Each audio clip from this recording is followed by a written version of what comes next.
বাসা, ওয়াও মাশাআল্লাহ। বাচ্চার মুখ তো দেখা যাচ্ছে, সম্ভবত বুড়োটাও আছে এখানে।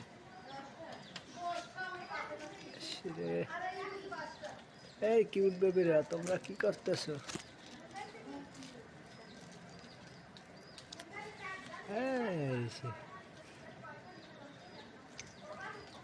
ওরা ভাবছিল ওর মায় আসছে খাবার নিতে দিতে।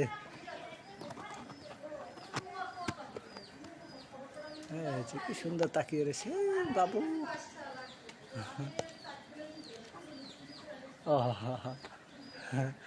মুখ দিয়ে রাখছে, ভাবছে যে আর বাবা বা মা আসছে খাবার নিয়ে আসতে। যাতে ওরা আমাদের এখানে সবাই ভালো আছে, যে কেউ ধরে না, একদম নিচে কোনো ইশারা, মানে জোর জপের ভিতর না, একদম নিচে ছোট বাচ্চারাও ধরতে পারে, বাট কেউ ধরে না। কারণ আমরা সবাই বন্যপ্রাণী সংরক্ষণ করার বিষয়ে সবাই সতর্ক, যে কেউ এগুলোর ডিস্টার্ব করি না।